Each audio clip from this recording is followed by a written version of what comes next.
Hi అండి. Sweet అంటే ప్రతి ఒక్కరికి ఇష్టమే. అందులోనూ హెల్తీగా ఉండే స్వీట్ అయితే ఇంకా బావుంటుంది కదా! అలాంటి రెసిపీ అండి. మరి ట్రై చేయండి. చలువ చేయడానికి ఒంటికి సగ్గుబియ్యాన్ని చాలా రకాలుగా వాడతాము.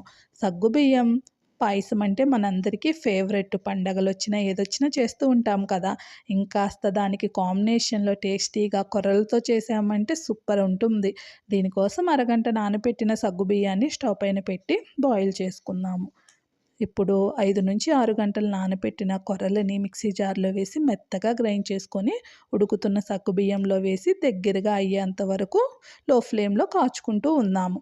దీంట్లో కరిగించిన బెల్లము, అలానే చిటికెడు సాల్టు, ఇలాచీ పౌడరు, కాచి చల్లార్చిన పాలు వేసేసి, నేతిలో వేయించిన డ్రై ఫ్రూట్స్ అన్నీ వేసుకొని సర్వ్ చేసుకుంటే అద్దిరిపోయే కొర్రల సగ్గుబియ్యం పాయసం రెడీ. వీడియో నచ్చితే లైక్ చేయండి, షేర్ చేయండి, ఛానల్‌ని సబ్స్క్రైబ్ చేయండి.